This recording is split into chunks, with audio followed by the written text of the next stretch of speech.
nessa oportunidade ímpar de ouvir o Dr. Nubor Facuri, nessa oportunidade tão feliz de nós nos unirmos um pouco mais, né? É importante a gente se superar, mas é importante também a gente se unir, né? Estabelecer, como nós costumamos dizer, uma unidade de pensamento dentro da nossa área, dentro da nossa casa, dentro do movimento espírita, e estabelecer também uma unidade de sentimento. Então é importante esta união. Eu gostaria de ressaltar ainda a importância desse programa, que vocês sabem, por isso que vocês estão aqui. Os alunos, gente, estão exigindo cada vez mais. Cada vez mais. A cada ano que passa, a gente percebe diferença. Então, nós não podemos mais nos limitar a palestras superficiais, mas eles querem conteúdo, eles querem substância, e nós temos que fornecer o melhor de nós sempre. Daí a necessidade do expositor. O expositor tem obrigação de se superar, ele não pode parar, senão ele fica à margem diante da força evolutiva das gerações. Daí a importância de nós estarmos aqui, diante de uma palestra tão significativa. Eu lamento muito que seja uma minoria que realmente possa estar presente, mas mesmo assim já vale. Uma das propostas do nosso programa é nós superarmos as eventuais dúvidas. E no decorrer dos cursos, acontece muito, os expositores vêm falar comigo: olha, aconteceu essa dúvida, aconteceu aquela dúvida, o que eu acho ótimo. Vamos comentar juntos, porque a proposta é nós nos superarmos, estabelecermos uma unidade de pensamento. Então, duas coisas que, embora já tenham sido muito comentadas aqui, continua a dúvida, e os expositores ainda continuam, me parece, passando de forma não precisa. Uma delas, vocês vão até rir, é a questão do espírito verdade, né? Como é que é? 1, é 2, é 3, como é que é? E outra, aquela questão de que o espírito é matéria. Existe um livro que chama-se O Primeiro Livro dos Espíritos, que é justamente uma edição em que nós temos o Livro dos Espíritos original, porque é o primeiro livro dos Espíritos, ainda em francês, com a tradução do lado. Existe uma introdução nesse livro de Canuto de Abreu, onde ele faz uma explanação de como Kardec recebeu a codificação, como que ele também decodificou tudo de forma lógica, como ele organizou de forma sistemática. E neste texto, Canuto de Abreu nos diz o seguinte: assistido pelo Espírito Verdade, é o Espírito Verdade, não da verdade, desde o começo até o fim de sua iluminada missão, e fiel ao ensinamento primitivo e particular dos Espíritos Reveladores, Allan Kardec é uma autoridade apostólica.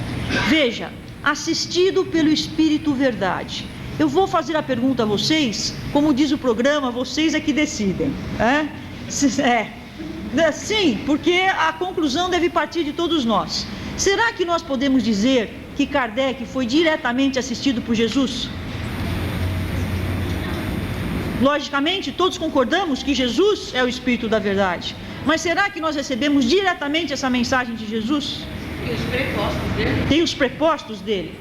Para compreender bem esta questão de papéis, que constitui dificuldade essencial para o principiante, é necessário, a meu ver, estudar, antes de tudo, o texto da doutrina espírita, segundo os espíritos prepostos, ditado palavra por palavra quanto às respostas e aprovado palavra por palavra quanto às apostilas e explanações.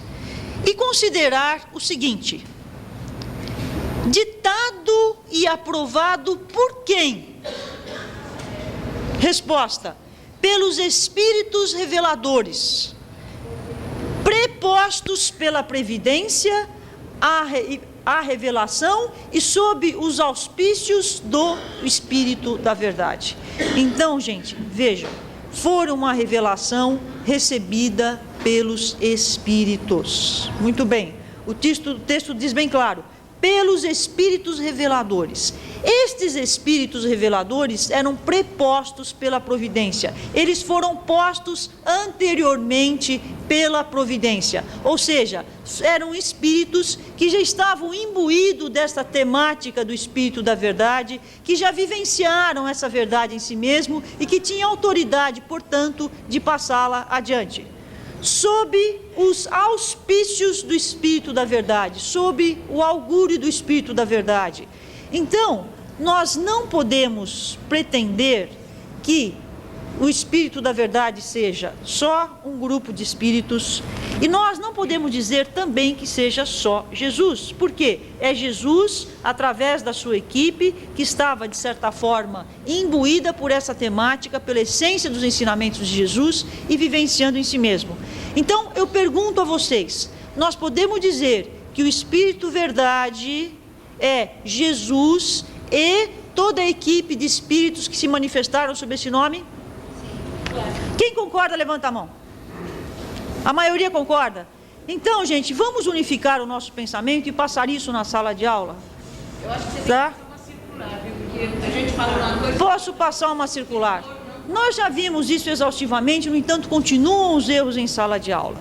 Vocês acham que lá na codificação, no Evangelho, está lá uma mensagem e logo embaixo, Espírito Verdade. Será que seria Jesus que passaria diretamente aquela mensagem? Nós não podemos conceber isso. Tem uma passagem de obras póstumas que Kardec recebe de novo através de pancadas, o Espírito que se chama verdade. Então, esse Espírito fala para Kardec, olha, na linha tal e tal, você errou, tal, houve um erro. Mas será que Jesus ficaria 2, 3 vezes seguidas batendo não tem como. na parede? Não tem como. Chamar a atenção para falar na linha 30. É verdade. Seria muita pretensão. É mensageiro de Jesus, mas não lógico. diretamente de bater. Lógico. Não tem sentido, não tem sentido. Como é que Jesus poderia se manifestar diretamente a nós, né? Isso é inconcebível. Daí a necessidade de atribuir também esse nome à equipe que se manifestou sob a sua égide. Tá claro então, gente? Espírito é matéria. Continuamos ouvindo isso em sala de aula. Vamos pegar aquela célebre pergunta do Livro dos Espíritos.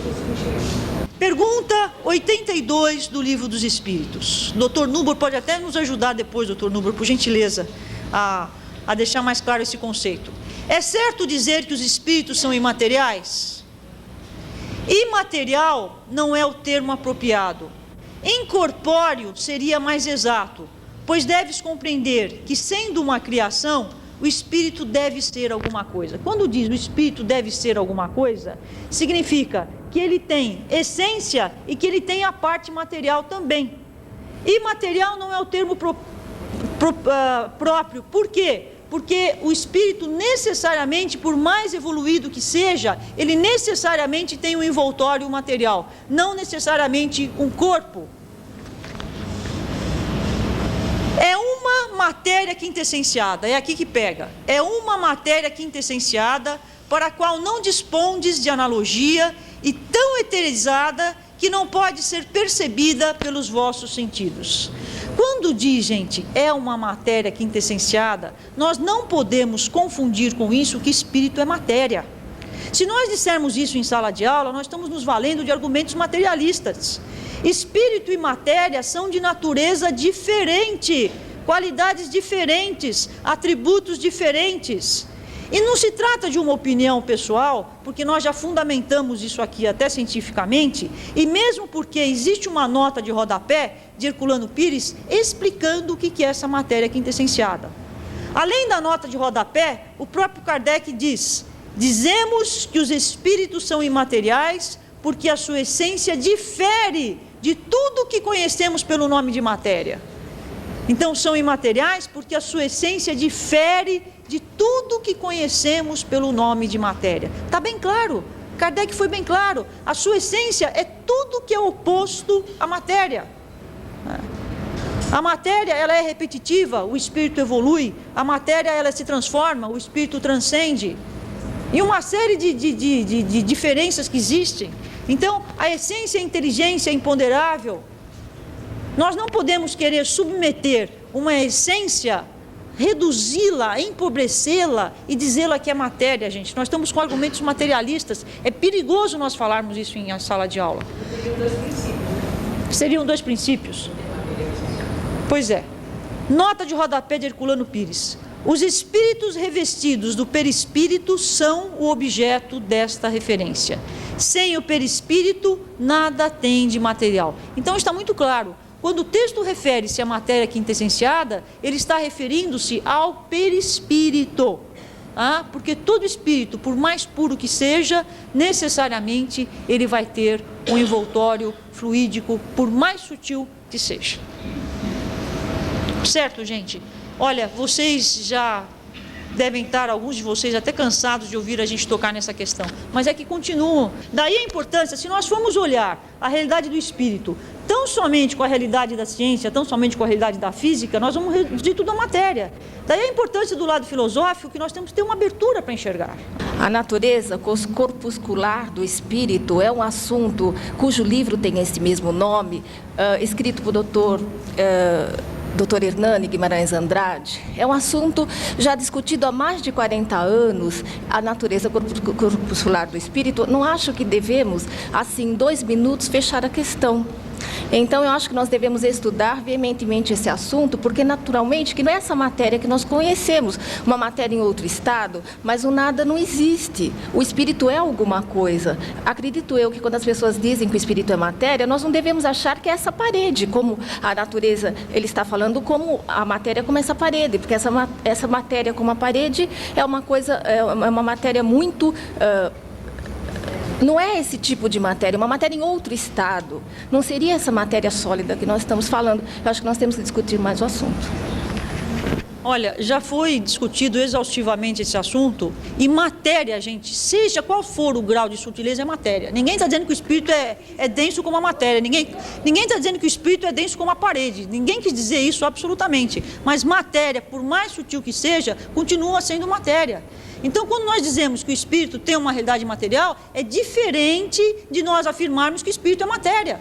Nós não podemos colocar em pé de igualdade, é isso que eu quero dizer. Que tem matéria, é lógico que tem, isso é indubitável. Então depende de como nós nos expressamos. É perigoso dizer dentro de uma casa espiritualista que espírito é matéria. É perigoso. Ainda mais alunos que estão aí abertos, receptivos, nós estamos formando as consciências deles. Então é uma responsabilidade muito grande, gente, tá? Se vocês quiserem, nós voltamos a isso numa próxima oportunidade, tá? Eu só quis colocar o assunto de forma urgente, porque estava nos preocupando. Então, gente, vocês sabem que o Dr. Nubor Fakuri, ele é médico pela Faculdade de Medicina Triângulo Mineiro. Ele tem diploma de doutor em medicina pela Unicamp. Ele é professor livre-docente em neurocirurgia também na Unicamp. Ele é professor adjunto na Unicamp. Ele é professor titular de neurocirurgia na Unicamp. Ele é fundador do Instituto do Cérebro. Esse instituto foi fundado em 1987. Publicou o livro Muito Além dos Neurônios e publicou agora recentemente, né, Dr. Nubor, neste ano inclusive, o texto A Ciência da Alma, de Mesmer a Kardec. E é esse tema justamente que ele vai desenvolver para nós hoje, A Ciência da Alma, de Mesmer a Kardec. Ele também publicou capítulos de alguns livros, por exemplo, O Homem Mediúnico, A Ciência e a Mediunidade, Operações Mentais, e ele desenvolveu aí várias aulas e palestras. Entre os temas abordados nós temos a conquista do corpo e da mente, doenças materiais e espirituais, inteligência emocional, interação cérebro-mente, neurofisiologia da mediunidade, neurologia dos fenômenos místicos, operações mentais, paradigmas espíritas na prática médica, reencarnação e os compromissos com a vida. Então, gente, Dr. Nubor Fakuri tem toda a autoridade para discorrer acerca de um assunto tão rico. Vamos envolvê-lo com todo o nosso amor, com toda a nossa vibração. Boa inspiração. Realmente eu quero agradecer de coração a oportunidade de estar falando aqui na Federação Espírita de São Paulo.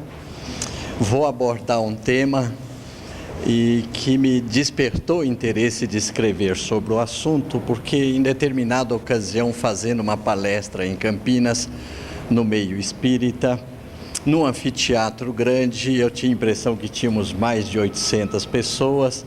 Eu perguntei se algum dos espíritas ali presente tinha uma prova científica da existência da alma. Posso repetir aqui essas perguntas para vocês. Se alguém aqui tem uma prova científica da existência da alma. O espírita, então, a meu ver, anda estudando mal a ciência espírita. Vocês já levaram 2 ou 3 puxões de orelha aqui, eu estou receoso de fazer de novo qualquer coisa que eles saiam aqui frustrados. Mas estou me dedicando a esses aspectos científicos do Espiritismo e escrevi esse texto de Mesmer a Kardec, que, a meu ver, é a trajetória científica do estudo da alma, e os cientistas de hoje devem a Kardec esse reconhecimento de que ele é o nosso maior cientista da alma. As provas todas estão nos textos que ele nos deixou. Uma outra coisa que me afeta, eu vou até que fazer um pouco de psicoterapia de grupo para dizer a vocês, estou falando no meio espírita e preciso ter essa liberdade. Me impressiona a dedicação ao estudo que os grupos espíritas hoje estão organizando e desenvolvendo. Eu tive a oportunidade, junto com a minha esposa, de ir há 15 dias atrás, numa reunião extraordinária, 3 dias em Águas de Lindóia, nos arrebentou todas as fibras do coração pelo ambiente de paz, pelo ambiente de harmonia.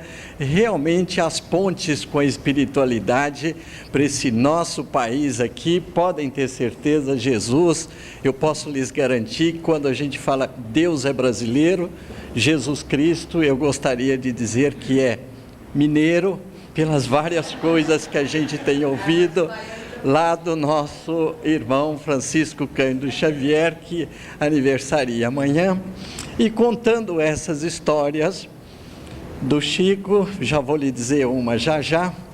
Depois de 3 dias de reunião, de estudos e de convivência, eu fiquei com aquele, nem diria o ego, o superego desse tamanho, de tanto que gostaram de uma palestra semelhante a esta que eu fiz, resgatando, aliás, um certo complexo meu como escritor, porque escrevi esse livro, A Ciência da Alma, e minha irmã disse para mim que entre os espíritas que ela distribuiu o livro, eles gostaram, mas tiveram que ler 3 vezes para entender, o que já está muito bom, não é? O Livro dos Espíritas, uma vez eu disse para o Jerônimo Mendonça que eu tinha lido O Nosso Lar 3 vezes, ele falou, olha, os livros de André Luiz eu já inteirei 57 vezes, eu acho que vocês lembram do Jerônimo Mendonça. Mas depois desse entusiasmo todo, nos 3 dias de reunião em Águas de Lindóia, uma senhora japonesa se aproxima de mim, da minha esposa, queria 2 minutos para conversar. Nessas alturas eu já estava ali na berlinda do congresso, entre outros conferencistas, então a gente mal tinha tempo de conversar com um ou com outro, autografando livros e tal, coisa muito humana, muito terrena. Ela então me diz um texto, eu vou passar isso a vocês, que me faz arrepender de tudo que nós estamos perdendo tempo com reuniões sem produzir aquela mudança interior, aquela reforma íntima que é o postulado número 1 da doutrina espírita. Será que não está adiantando nós nos tornarmos cientistas e letrados? Porque ela diz para mim, doutor Nubra, eu queria ouvir a sua opinião sobre uma situação que eu estou envolvida, com uma consulta marcada para ir a Belo Horizonte, passar uma semana numa clínica que faz regressões de vidas passadas. Texto típico do ambiente espírita. Mas o que foi que aconteceu? Por que você está precisando desse recurso? É que o meu esposo foi lá semana passada, porque nós estávamos com algum problema no casamento, somos espíritas, ele foi, passou uma semana lá, e quando ele voltou, ele disse, olha, com as vivências, as experiências que ele teve, ele chegou à conclusão que não gosta mais de mim, que não me ama mais e quer se separar.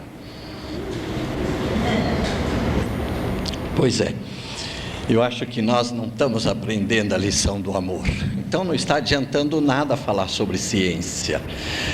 O Divaldo, uma vez eu sentado perto dele, na mesma mesa onde cada um de nós íamos falar, ele também me deu um puxãozinho de orelha e disse, ponha mais evangelho nas suas palestras. Então eu resolvi de vez em quando contar essas coisinhas que ou ouvi ou li do nosso irmão Francisco Cândido Xavier. É bom a gente não imaginar que eu estou idolatrando, porque como convivi com ele em Uberaba há algum tempo, qualquer referência pessoal a ele, ele sempre se dirige a Jesus, nosso mestre maior.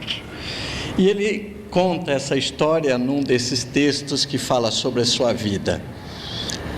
Teresinha de Jesus, Teresinha de Ávila, nascida na Espanha, numa época extremamente difícil ainda das cruzadas e da Inquisição, percorria lugarejos distantes de toda a Espanha, tentando fundar asilos, instituições para amparo a órfãos, a mulheres viúvas, que os maridos tinham se aventurado nas conquistas marítimas ou nas guerras das cruzadas. E nessa trajetória ela percorria a Espanha ou a pé, ou no lombo das mulas, às vezes até sozinha, e uma certa ocasião até atingir uma fazenda, onde iria pedir donativo a fazendeiros ricos, tinha que ter autorização do bispo para conseguir isso, para ela se locomover de um convento ao outro, e é surpreendida por uma tempestade que ameaçadoramente colocava sua vida em risco. Tentando apressar-se na viagem, ela tinha que atravessar um rio, e esse rio, de repente, com a chuva, acaba a surpreendendo. Os primeiros passos foram muito bem, de repente ela se vê levada pelas ondas, e lembra de Jesus: olha, agora é a sua vez de me ajudar. Num determinado momento, ela sente justamente os braços de Jesus e, pegando-a pela mão, a pôs num lugar seguro. E Jesus diz a ela: agora acho que você compreende como que eu auxilio os meus amados discípulos. Teresinha de Jesus responde: além de compreender, eu agora entendo por que são tão poucos. Nessa situação é que acredito que ilustra bem quando você quis dizer sobre os prepostos e a equipe que assessora Jesus nos ditados do Livro dos Espíritos, principalmente. Mas vamos ao nosso tema. Se eu dispuser um golinho d'água, que o ambiente aqui está um pouco seco, você podia abrir para mim?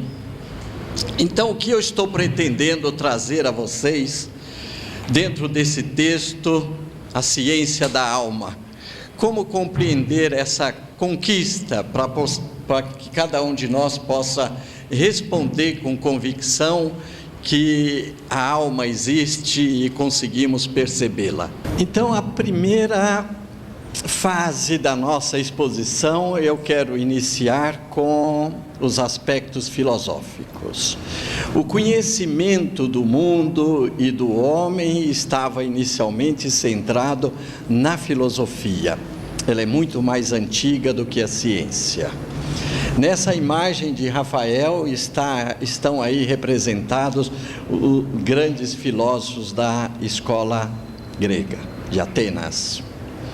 Os primeiros filósofos estavam muito mais interessados no mundo exterior.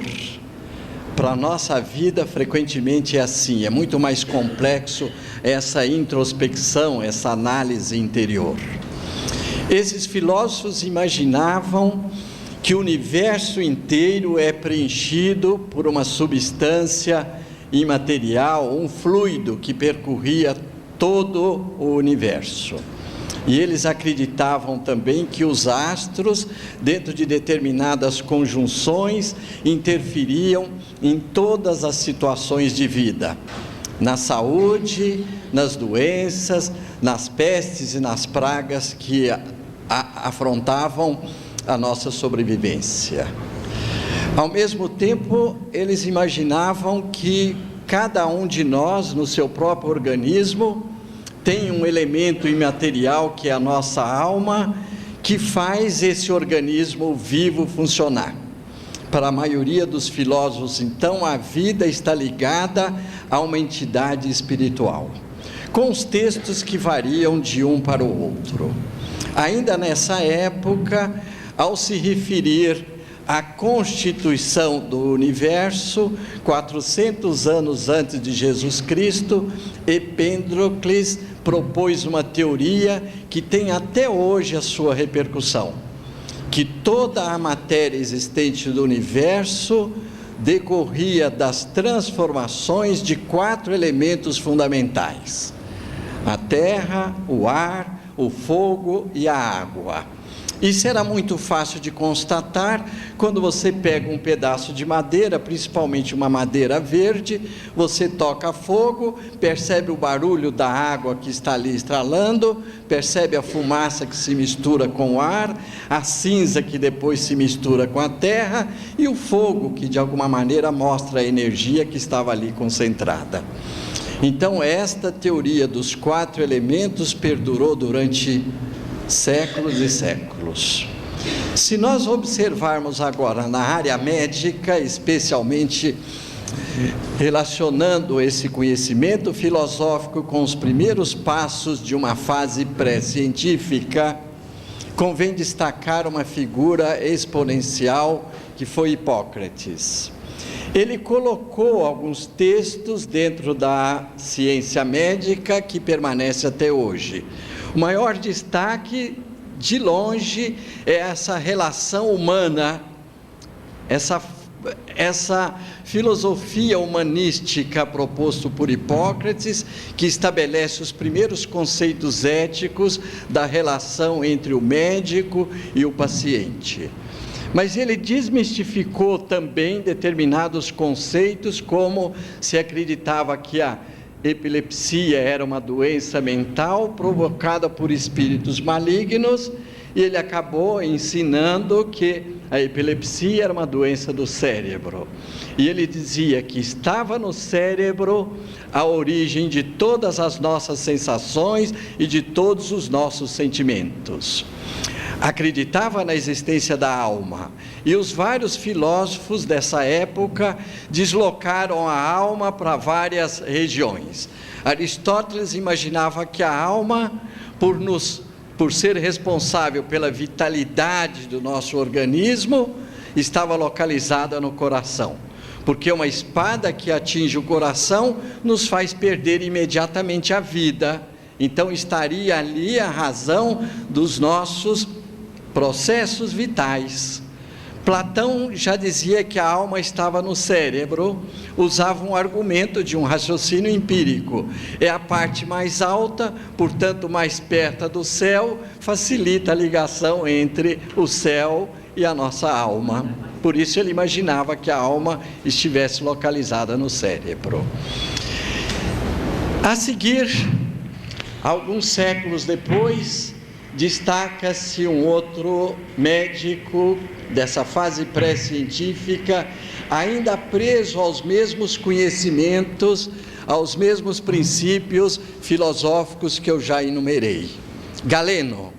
Mas Galeno introduz alguns princípios fundamentais, publica mais de 40 tratados de medicina e passa a fazer uma observação experimental.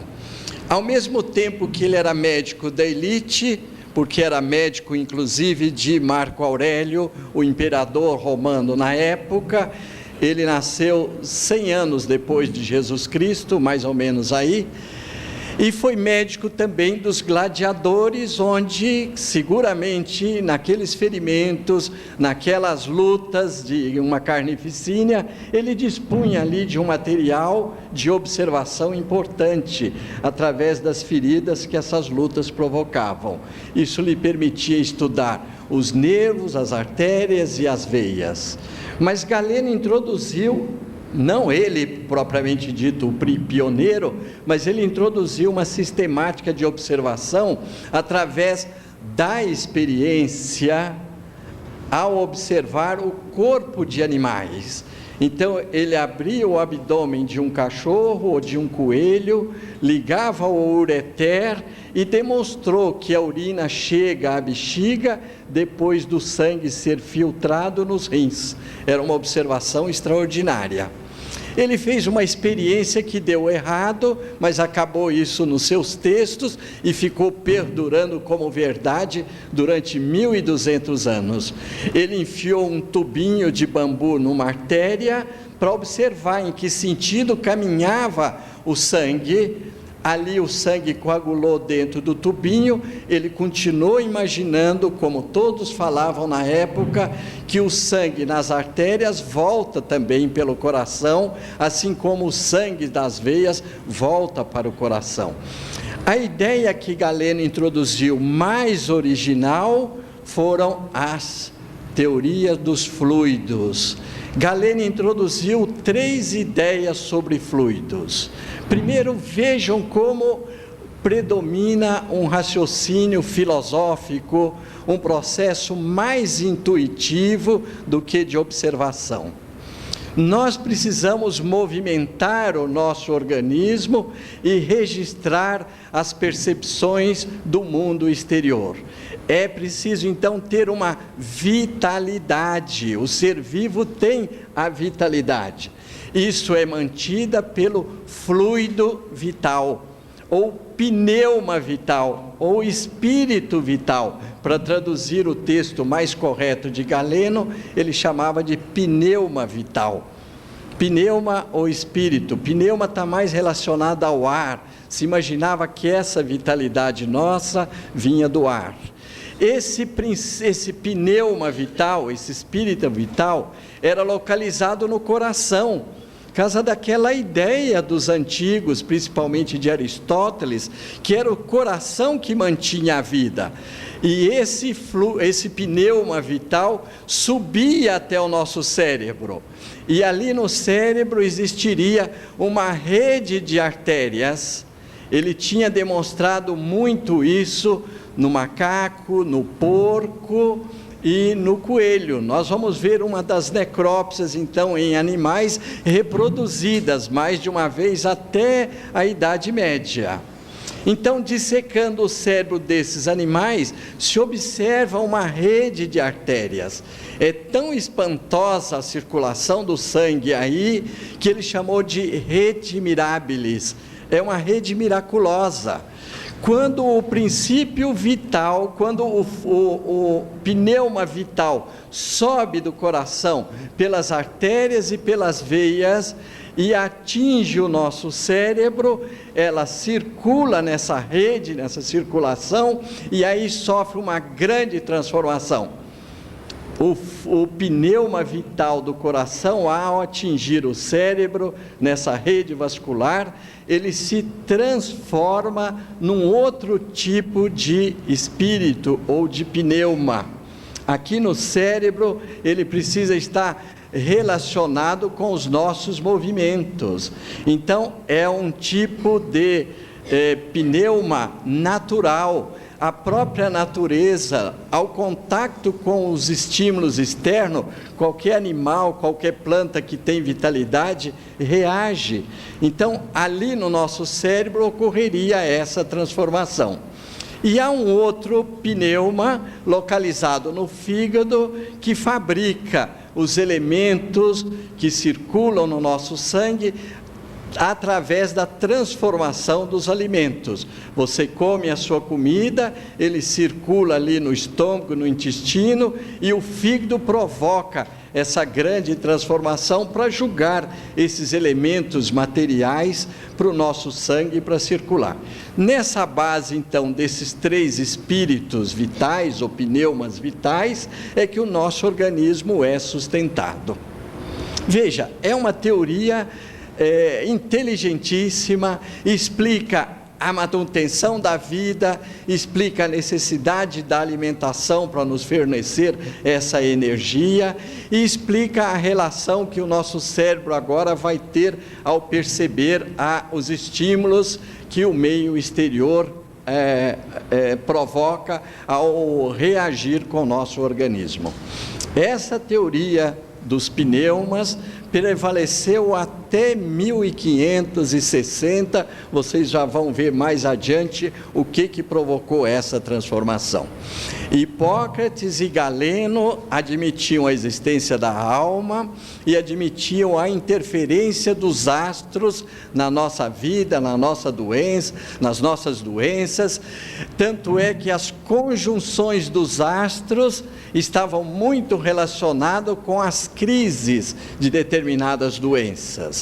Nós sabemos que a menstruação da mulher é um episódio crítico, é de tempos em tempos, muito próximo ao tempo lunar. Determinadas doenças que vêm, por exemplo, com as estações, as doenças sazonais, as gripes, por exemplo, no verão, ou determinados episódios da loucura, ocorrem mais especialmente em determinados momentos. Eles tinham observado isso, comparado com a posição dos astros, então era uma explicação muito lógica. Não acreditar na interferência dos astros naquela altura seria um absurdo, porque a matemática deles estavam mostrando diretamente esta relação dessas conjunções com as crises, os períodos das pestes, os períodos das colheitas, de uma boa colheita, de uma má colheita. Então isso passou como verdade durante muitos e muitos anos. Todas as vezes que se fazia uma necrópsia, inclusive se imaginava, abre-se o cadáver e se encontra alguma coisa diferente do que Galeno tinha ensinado, quem estava errado é o cadáver. De repente, há uma mudança gigantesca em todos os paradigmas para a humanidade com a vinda de Jesus Cristo. Em termos de ciência médica, até então foi um desastre, pela interpretação dos homens, é claro, porque passou-se a valorizar agora o espírito num extremo tal que as doenças passaram a ser tidas como, se nós estamos doentes é porque Deus quem quer e Ele quem nos vai fazer sarar, pelo poder que nós acreditamos dEle. E todo o conhecimento médico, então, ficou centralizado no ambiente dos conventos, dos monastérios, nesse ambiente eclesiástico. Aqui está, por exemplo, uma tela que mostra São Benedito percorrendo junto com seus discípulos alguns ambientes de acomodação de doentes, em que ele, inclusive, propunha: para que o médico? Se é Deus que nos cura, é Deus que nos dá a doença, é Deus quem nos vai curar. Então a medicina praticamente foi aniquilada em termos de conhecimento, impedida de progredir do ponto de vista científico, porque tudo deveria ser resolvido com a nossa fé. E a fisiologia humana, que Galeno tinha introduzido esses primeiros passos de interpretação, acabou de ser banida de qualquer possibilidade de investigação. O conceito da Santíssima Trindade, dos mistérios que a Igreja começa a exigir que se constasse dos textos dos livros científicos da época, começa a predominar. Qualquer outro texto científico que fosse proposto tinha que, de alguma maneira, forçosamente se adaptar a estas regras.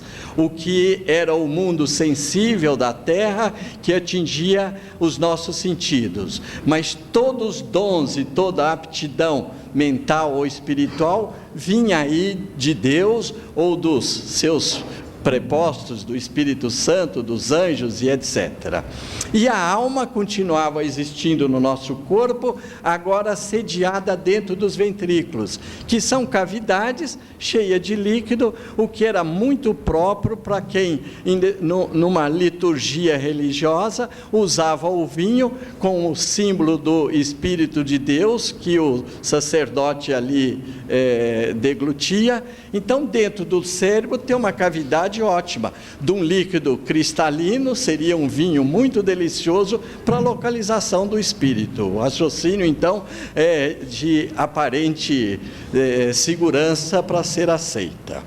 Então, eu já tinha lhes dito que as necrópsias feitas depois de Galeno até 1560 era feito numa metodologia que persistiu até muito recentemente. O catedrático, no ambiente do monastério, assentado numa cadeira especial, daí o nome de cátedra, ele ia lendo os livros dos textos de Galeno, os seus assistentes iam dissecando o cadáver. Mas que cadáver?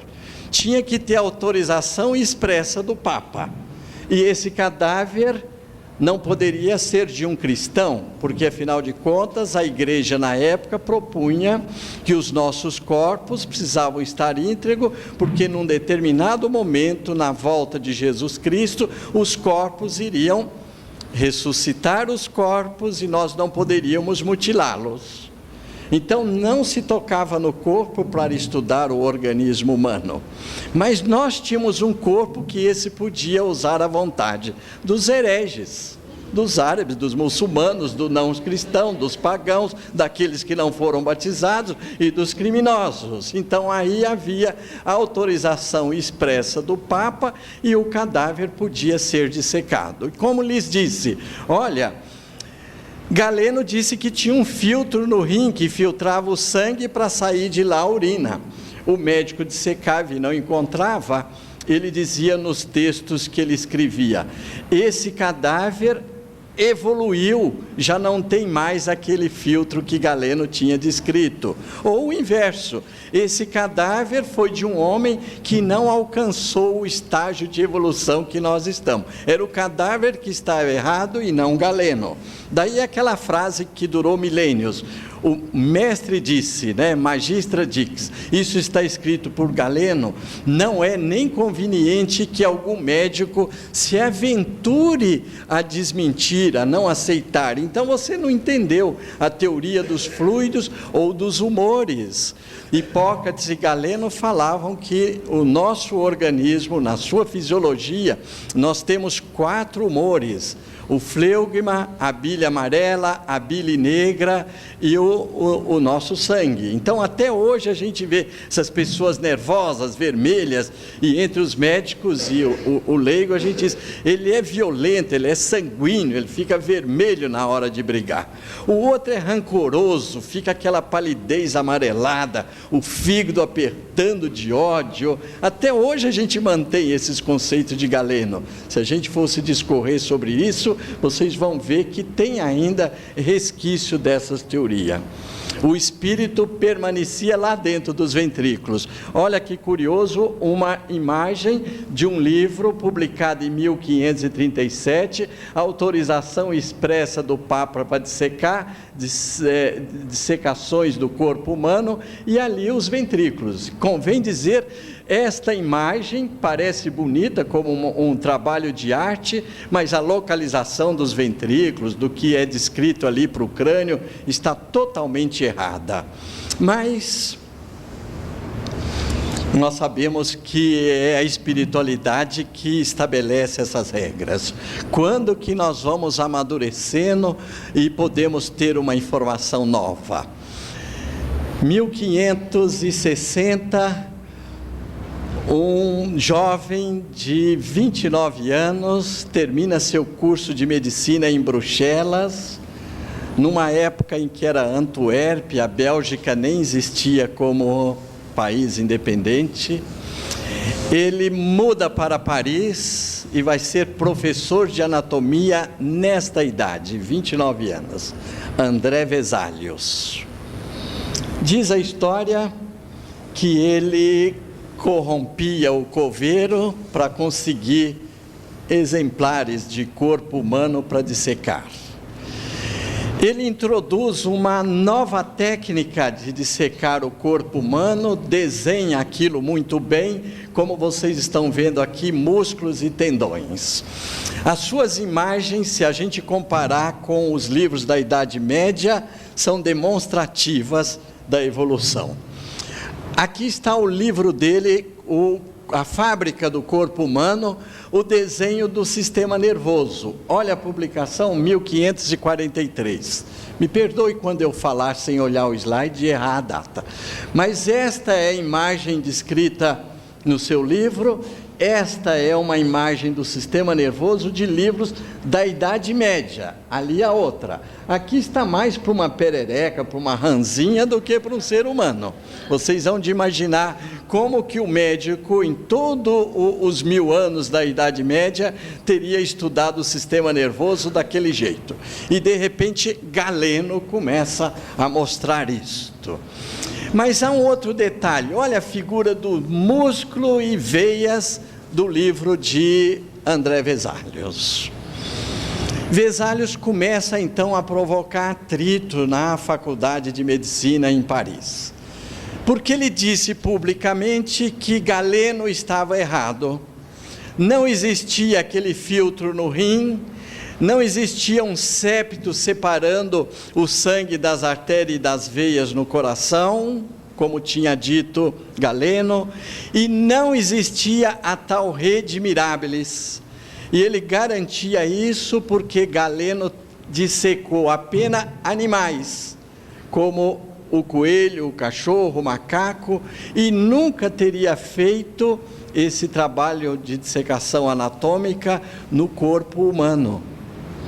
Aí começam outros discípulos dele e outras escolas a dissecar o corpo humano, observar que Vesalius estava correto. Mas, além de se interessar pela anatomia, André Vesalius começa a dizer, olha, esta imagem aqui do músculo, ele tem um certo movimento, ele faz um gesto. Ele quer dizer então que quem faz o nosso movimento é o músculo. Começa então um outro desvio da ciência. Os primeiros passos para mostrar que não precisamos da alma, nem dos fluidos, nem dos pneumas para movimentar o nosso organismo. 8 anos de trabalho na Universidade de Paris, ele foi obrigado a fugir da universidade, foi expulso da universidade, foi para a Bélgica. Ele foi convidado depois para trabalhar na corte do rei Carlos V da Espanha. Depois foi substituído por Filipe II, ele foi o médico da corte, e numa das viagens que fizeram a Jerusalém, ele foi conhecer os lugares santos, e na volta desapareceu. Nós conhecemos casos de desaparecimento de pessoas. Eu não sei se André Vesalius, por essas teorias que ele andava falando, desapareceu por alguma razão não física, não é? Ou deve ser metafísica, mas ele desapareceu, não se sabe o destino dele, mas provocou uma grande revolução. O título do livro dele é muito curioso, ele pôs A Fábrica do Corpo Humano. Por quê? Porque na ocasião a ciência começa a dar os seus primeiros passos para sair daquela fase pré-científica e conhecer os pré-requisitos daquilo que hoje nós podemos chamar de conhecimento científico. Outra pergunta que eu já fiz no meio espírita: o conhecimento espírita preenche as regras hoje aceitas na humanidade como ciência? E a parapsicologia preenche? Gostaria de rapidamente responder. Toda a doutrina espírita é uma ciência que preenche por inteiro os pré-requisitos do conceito ciência. A parapsicologia não. E vive no meio espírita escolhendo os termos da parapsicologia que são muito piores do que os que Allan Kardec divulgou. Mas espírita é assim mesmo, não é? Tem essas dificuldades às vezes de expressão. Aqui está um outro grande gênio que fez essa mudança. Galileu Galilei. Dizem que ele subia na Torre de Pisa, soltava ali algumas bolinhas para medir a velocidade. Entre nós que estudamos ciências, a gente costuma dizer, ele não teria coragem de ir fazer isso ao ar livre, não é? Por várias razões. Vocês vão entender já já por quê. Ele fazia dentro da casa dele, nessa escada que está aí, mandava encerar bastante o corrimão da escada, punha os seus alunos ali, com um pêndulo no pêndulo, ele media o tempo de queda daquela bolinha, dos objetos. Então ele introduz 2 conceitos fundamentais. Ele media a velocidade de queda dos corpos, ele introduziu um outro sistema de medida com o pêndulo que permitia medir fragmentos do tempo. Até então o tempo podia ser contado em meses, em dias e em horas. Com o pêndulo ele pôde contar os minutos.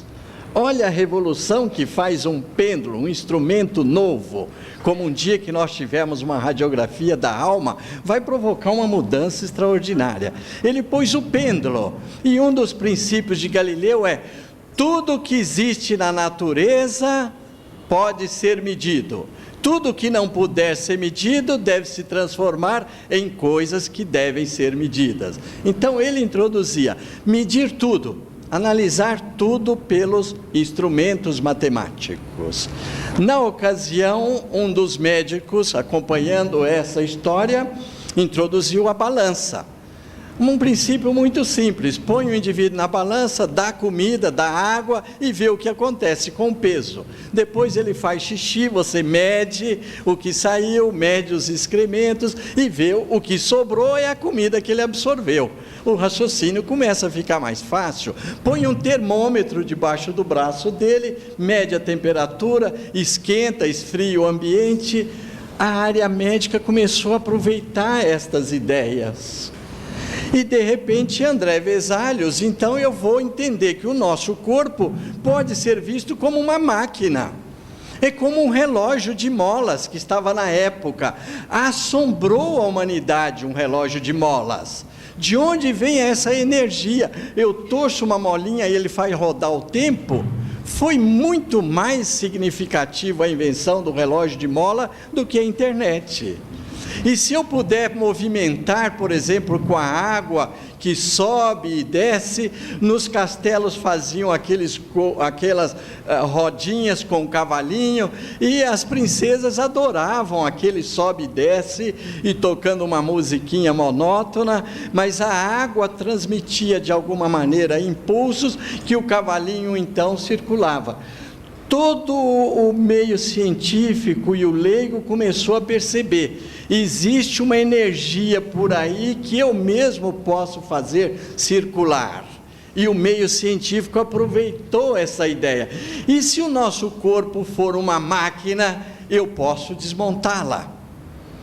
E Galileu aproveitou uma invenção de um físico inglês, Robert Hooke, o microscópio, e ele juntou 2 lentes, o próprio Galileu, e descreveu: fiquei espantado ao observar com o microscópio a beleza dos movimentos de um piolho.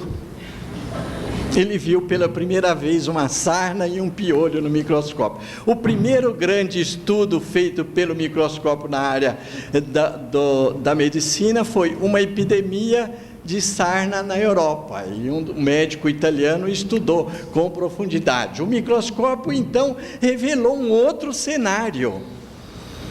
Os árabes, que tinham grande progresso na medicina, eles diziam: o nosso cérebro, o nosso fígado, o pâncreas e o baço, você corta aquela carne, é diferente da carne do músculo, né? Todo mundo corta um animal, ou corta lá a picanha, o filé mignon, o alcatra, aquilo é uma carne.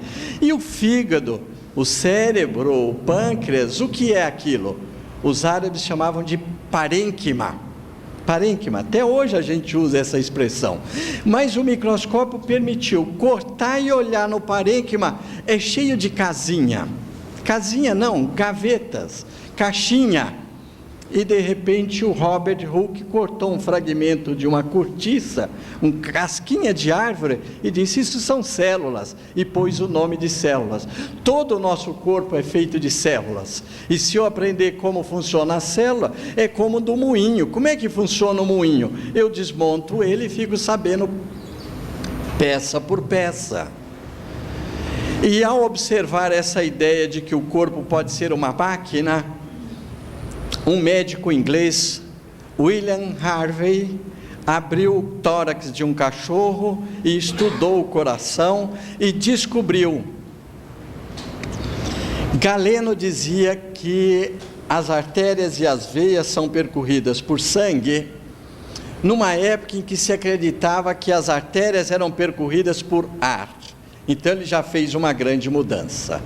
Mas ele não soube interpretar a circulação do sangue, porque ele estava preso à circulação do pneuma vital, conforme a teoria dos pneumas, dos espíritos que ele dizia. Mas William Harvey conseguiu mostrar: o sangue é impulsionado pelo músculo do coração, circula pelas artérias e volta pelas veias, depois vai no pulmão e volta. Já tinha sido descrito a pequena circulação por um aluno do Vesalius, mas ele não soube completar. William Harvey completou tudo. Ele só não sabia como que as artérias e as veias estão ligadas. Ele ainda não tinha microscópio. Só depois de alguns anos o Malpighi usou o microscópio e descobriu os capilares. Aí juntou artérias, capilares, veias e volta para o coração. E levou ao rei Charles da Inglaterra para mostrar: não existe o pneuma, não existe o espírito vital, não é a teoria de Galeno a justificativa para a circulação, é o próprio coração, é o músculo que contrai e que bomba todo esse sangue que circula o nosso corpo. Na Inglaterra, onde o protestantismo já começava a aparecer, era possível falar essa verdade. Mas ainda na França, nesta mesma época, volto ao anterior,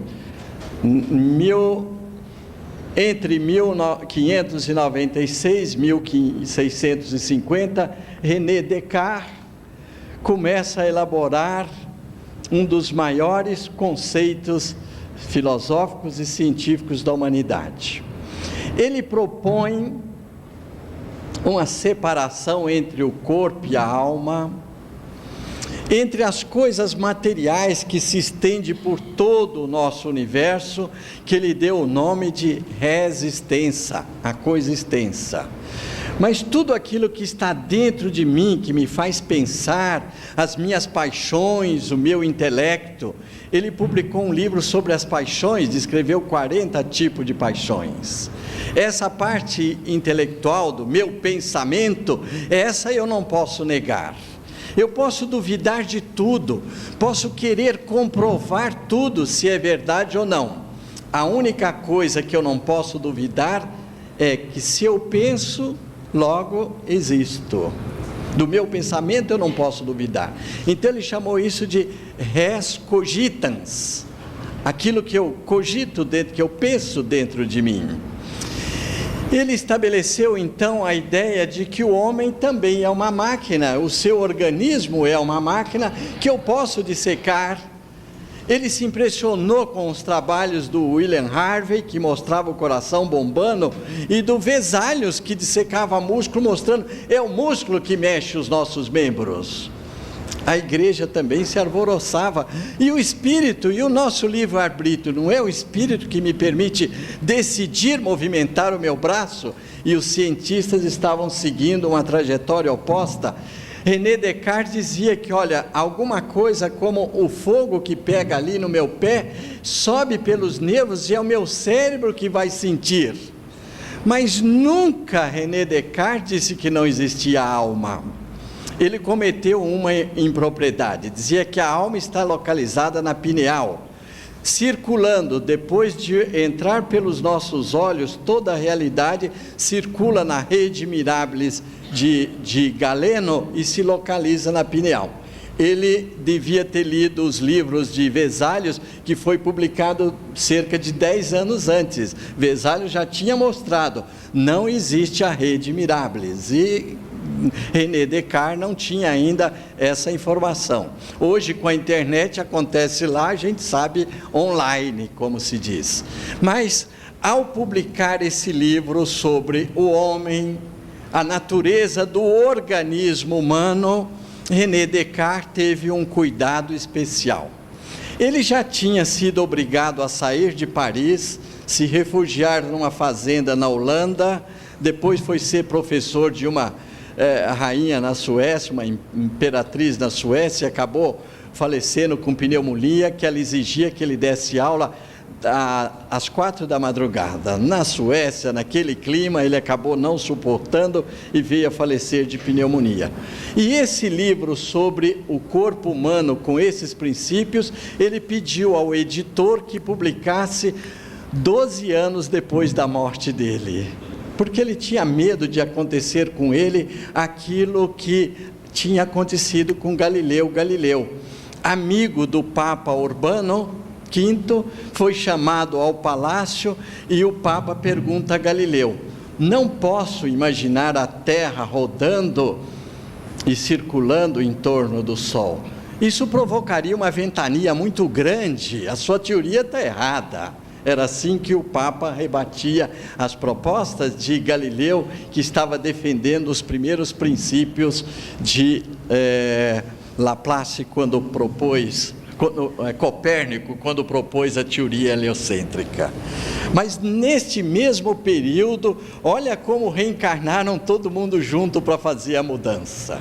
E está aqui um religioso também, não é? Giordano Bruno. Nessa mesma época, ele dizia que o universo inteiro é formado de uma substância única. Hoje nós diríamos fluido cósmico universal, não é? Dizia que era formado de uma substância única. O que isso fazia desmoronar? Os filósofos gregos tinham dito que o material existente no universo vinham de 4 elementos fundamentais: a terra, o ar, o fogo e a água.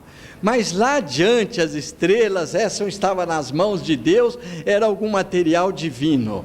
Isso tudo era muito adequado para a igreja, para as propostas do paraíso, Adão e Eva, que eles propunham aqui entre nós. De repente, Giordano Bruno, com essas ideias de, primeiro, aceitar a reencarnação e admitir que havia uma substância única, portanto, o corpo dos animais, o corpo do homem cristão, o corpo do herege, o universo todo feito de uma única substância, isso não pareceu adequado para a igreja. Em 1600 ele foi queimado pela fogueira da Inquisição, mas provocou uma revolução extraordinária. Um outro cientista da época, um século depois, na Itália, já começa a haver uma observação e interpretação mais adequada daquilo que se achava no corpo humano quando era aberto e dissecado. Aqui então temos um gênio que foi Morgani, que criou essa mesa de necrópsia, chama-se mesa de Morgani, na Universidade de Pádua, na Itália. Ele teve o cuidado de fazer um desvio de um rio que entra dentro da universidade. Ele fez passar por baixo da sala de necrópsia dele. Punha um discípulo do lado de fora e esse funcionário dele do lado de fora avisava. Quando alguém da igreja passava, circulando, inspecionando, alguém está mexendo em corpo humano aí, ele erguia a tampa da mesa de Morgani, da mesa de necrópsia, julgava o cadáver, caía ali no riachinho para ir para o mar, para ele não ser preso. Ele exigia que os seus discípulos vai lá na enfermaria, colhe a história clínica. O primeiro médico, então, que sistematiza a colheita da informação, da anamnese da história. Ele reuniu um volume de necrópsia extraordinária, para mais de 2.000 casos. Mas ele só teve coragem, me perdoe ele aí se está nos ouvindo, só com 76 anos de idade. Que daqui também, se me queimarem, não tem importância mais, não é? Então ele publicou esse tratado que vocês estão vendo comigo, olha, do Johannes Battista Morgani. A sede e a causa das doenças. Olha que título extraordinário. E introduziu para nós a anatomia patológica. Aí então ficou mais claro.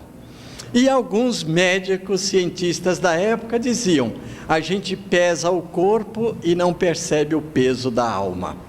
A gente abre o corpo com bisturi e a alma não está presente. E algumas publicações foram feitas, então, para explicar o funcionamento do corpo humano sem a necessidade da alma. Eram publicadas em Amsterdã, com muita frequência, com nomes, ou anônimo, ou com nomes fictícios, para este irmão nosso aí não ser condenado. Mas se traduzia uma visão materialista, agora mecanicista. O vitalismo já começa a sair de campo, que o vitalismo implicava num elemento imaterial, traduzindo uma alma para justificar a nossa vitalidade. Olha os passos que a ciência então foi quase que empurrada pela própria igreja, exigindo que se admitisse à força uma teoria que não cabia nos princípios da revelação, da observação direta. O clínico examinava, o patologista constatava. E mais recentemente, na França, Claude Bernard reintroduz a experimentação. Aí então esse grande cientista estabeleceu todos os postulados que hoje os experimentos na área médica com animal ou com seres humanos, na sua excepcionalidade, permite fazer. Isso se reinaugura com Claude Bernard. Agora a sistemática da observação é mais técnica. Começam a aparecer microscópios mais potentes. Os primeiros trabalhos de Malpighi, que ele descobriu lóbulos no rim, os alvéolos no pulmão, os capilares entre a artéria e a veia, tudo são descobertas de Malpighi.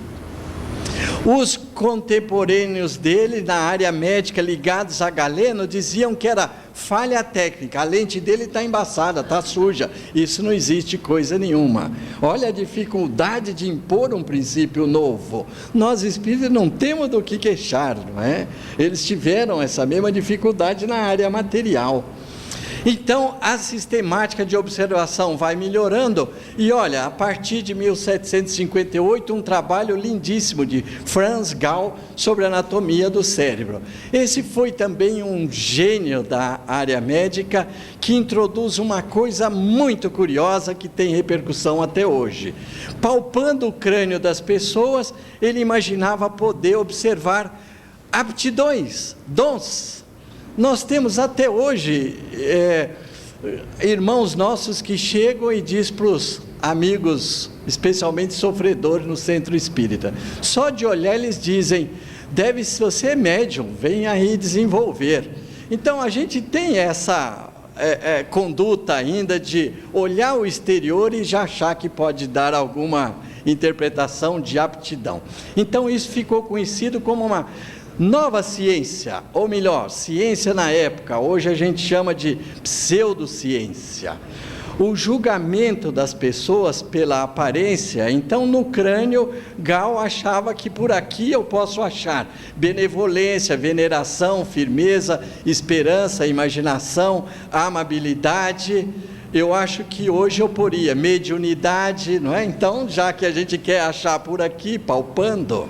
Algum tempo depois, um contemporâneo, alguns anos depois, um espírita, Lombroso, imaginou na fisionomia, ele foi um dos fisionomistas. Pela fisionomia, a criança já pode se perceber aquela tendência a comportamento criminoso, e publicou um livro, O Homem Delinquente, falando sobre os aspectos fisionômicos. Ele nasceu na Itália, conviveu dentro de um povo, vocês estão vendo pela novela como tem gente bonita na Itália. Agora, se ele vier aqui no Brasil nessa mistura toda, ele ia enlouquecer na interpretação de olhar no rosto, não fui com a cara desse fulano, ele deve ser alguma coisa, mas é uma observação apenas, não estou fazendo como crítica, é para nós mesmos, cuidado com o julgamento pelas aparências. É essa lição que eu quero registrar, para nós aprendermos um pouco mais de cautela nessas interpretações.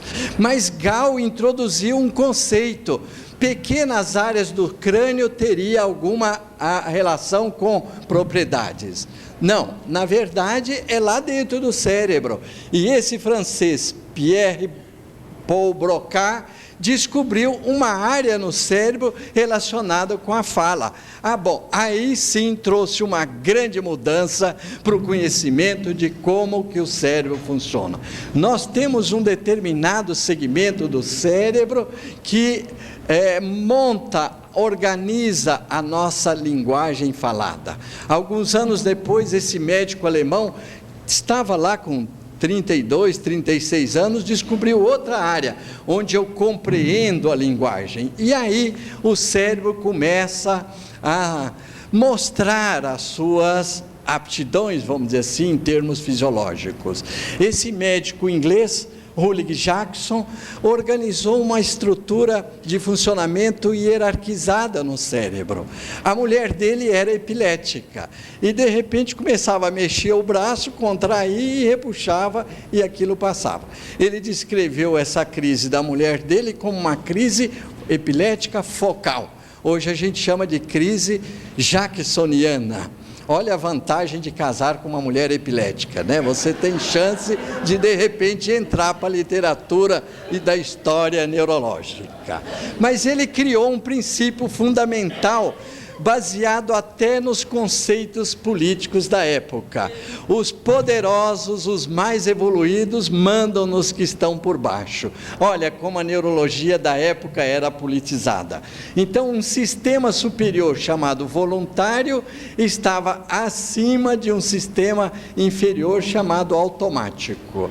Dizem os meus colegas neurologistas que Ulrich Jackson, ao propor esta ideia de hierarquização no sistema nervoso, nesta época do século passado, não se sabia que existia o neurônio. Como que um homem desse pôde propor uma teoria dessa, sem nem saber que célula que tinha dentro do cérebro? Então, entre nós neurologistas, a gente costuma dizer que ele nasceu adiantado 150 anos, ele tinha que ter nascido agora, porque só agora nós entendemos o que ele queria dizer com aquilo. Os nossos movimentos automáticos, como a escrita, estão submetidos a esse comando, a esse domínio de uma atividade superior. Foi só agora, olha, no começo do nosso século, que esses dois cientistas da neurologia, Golgi, que era italiano, e Carral, espanhol, descreveram a célula do cérebro, o neurônio. O italiano, como todo bom italiano, o Golgi, montou o seu laboratório dentro da cozinha da casa dele. Uma determinada ocasião, ele tinha ali um nitrato de prata, uma substância preta comum. Eu acho que qualquer farmácia, os antigos já sabem. Vai na farmácia, compra nitrato de prata, põe nessa berruga que ela sara. Então era uma coisa comum de dentro de casa. Um fragmento de cérebro caiu dentro do nitrato de prata. E eu penso que foi a mulher dele que jogou isso lá, porque mulher de italiano, quando briga, vocês imaginam o que elas provocam. Então, ele procura o fragmento e quando foi ver, estava no nitrato de prata. Mas resolveu cortar para ver o que acontece. Apareceu essas manchinhas pretas. Curioso, o nitrato de prata não colore todas as células, colore só 10%, mas colorindo 10% eu posso ver o cérebro. Se colorisse tudo seria um quadro negro e eu não veria. Então foi um duplo achado de sorte, uma substância que colore, mas não colore todos, porque afinal de contas nós temos 16 bilhões de neurônios, nós homens, não é?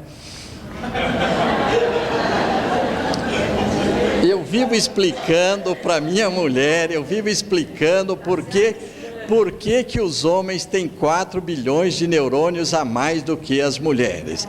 Para simplificar, eles precisam saber resposta de coisas importantíssimas, como por exemplo, quantos gols o Romário marcou no campeonato de 62? Se não tiver esses neurônios, não fica sabendo, não é? Então eles servem para muita coisa útil. Depois, Sherrington e Eccles descobriram baseado na proposta de Ramon e Cajal, que entre um neurônio e o outro nós temos uma fenda chamada fenda sináptica. Eles descobriram que nessas ligações são liberados substâncias químicas chamadas neurotransmissores. Alguns anos depois, Pavlov faz experiências provocando um reflexo chamado reflexo condicionado. Determinados estímulos são aprendidos e condicionados, condicionando uma atividade. Mais adiante, um grande anatomista americano descobriu as áreas do nosso cérebro ligadas à emoção. E mais recentemente, na década de entre 20 e 30 desse século, um neurocirurgião português descobriu que nós podemos introduzir uma agulha aqui na fronte do nosso cérebro e modificar por completo a personalidade da pessoa. Mas isso teve uma repercussão extraordinária, a ponto de dar a Egas Muniz o Prêmio Nobel de Medicina, e depois passou por uma fase de esquecimento. Está voltando agora a neuropsicologia, que interpreta todas as nossas atividades em relação ao exterior, a reações a estímulos exteriores, como as nossas atividades internas, do tipo emoções, estão relacionadas à fisiologia do cérebro. Mais recentemente, esses Luria e Anokin traduziram de novo para a neurofisiologia o conceito de hierarquização do cérebro. E bem recentemente, também ganhando um Prêmio Nobel de Medicina, o Sperry traz aí, e a literatura leiga está cheia de um lixo literário monstruoso sobre as atividades do que faz o hemisfério direito e o hemisfério esquerdo. Mas esse é o neurologista mais badalado na atualidade a respeito desse encanto do funcionamento do cérebro. Antônio Damasio, ele trabalha nos Estados Unidos, ele é português e trabalha nos Estados Unidos. E aqui está uma ideia que ele está transmitindo aí a partir desta imagem de um acidente de um funcionário da Estrada de Ferro nos Estados Unidos em 1848. Ele foi atingido por uma barra de ferro. Ele foi pôr essa barra de ferro, lá dentro tinha posto dinamite para dinamitar uma pedreira. E de repente essa barra atravessou o crânio dele. Esse indivíduo era chefe de equipe, um bom marido, um trabalhador organizado e consciente. Depois desse acidente, ele ficou aí desligado, desatento, não cumpria os horários, não trazia dinheiro para casa e virou personagem de circo nos Estados Unidos, porque essa barra não saiu não. Ele percorria os Estados Unidos com algum circo que pagava ele, interessado em mostrar um homem que sobreviveu com uma barra de ferro dentro da cabeça, com um comportamento alterado. Aí o Damasio publica o erro de Descartes. O que ele quis dizer? Lembra-se daquela frase filosófica que eu disse de Descartes: penso, logo existo. Quem pensa? Para Descartes é a alma, o espírito. E Damasio diz: não precisamos da alma. Tudo que eu sou é o que meu cérebro permite ser. Ele inverte a frase de Descartes. Damasio diz: eu existo, por isso eu penso. Ele fez um raciocínio da matéria para o pensamento, e não do pensamento em termos de atividade espiritual para o meu corpo. Por isso ele chama o erro de Descartes. A partir de então, nos dias de hoje, o nosso organismo e principalmente o nosso cérebro é uma máquina. Eu posso conhecê-la desmontando peça por peça. Mas e a mente? Que estrutura é essa? Uma propriedade emanente do cérebro? A complexidade desses 16 bilhões de neurônios não é competente para organizar um complexo de atividade e produzir isso aí que a gente chama de mente, que é tão difícil perguntar o que é a mente.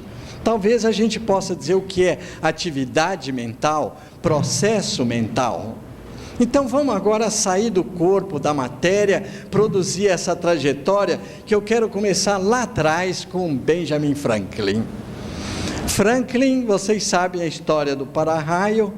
Mas a história mais importante que me interessa aqui é que ele, 1760 e 70, faz experimentos em que ele mostra que a eletricidade é um fluido.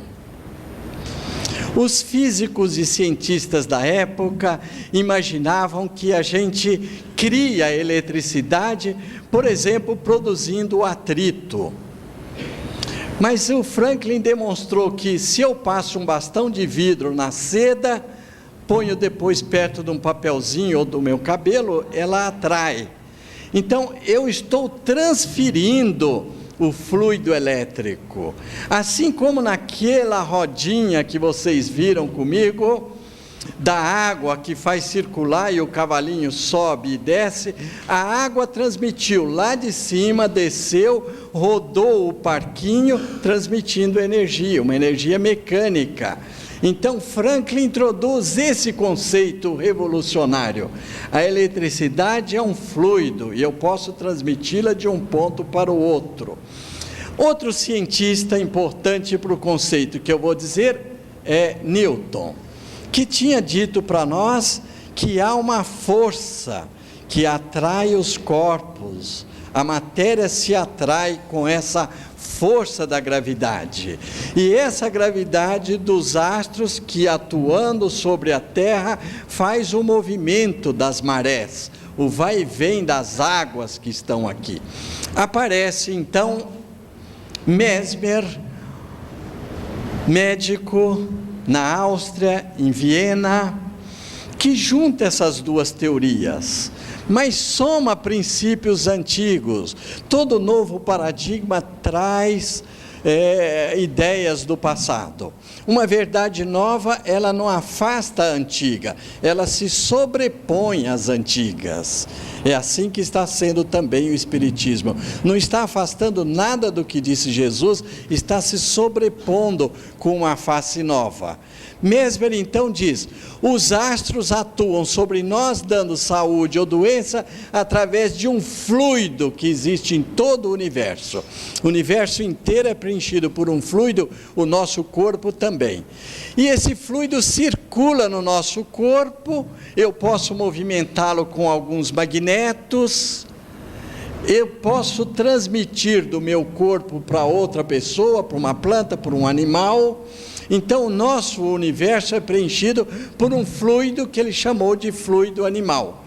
Bloqueado esse fluido produz doença, mas eu posso mobilizar esse fluido para produzir a saúde. Então ele criou esse novo conceito.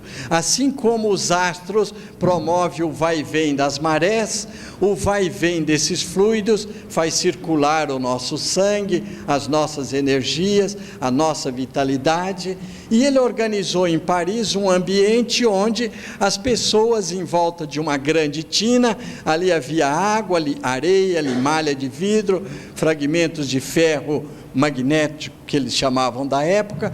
As pessoas tocavam ali, encostavam aquele guidão nas costas onde doía, ou no fígado, ou no estômago, e Mesmer mandava fechar as cortinas para escurecer o ambiente, borrifar um arzinho que cheirava um pouco de limalha de ferro imantada para dar aquele sabor, aquele cheiro metálico, ligava uma harmônica de vidro com uma música suave, tipo essas de meditação que a gente escuta, pegava um bastãozinho de ferro, se aproximava de cada uma das suas clientes, quase sempre então mulheres da alta corte de Paris, nas vésperas da Revolução Francesa, tocando ali, a pessoa entrava numa crise.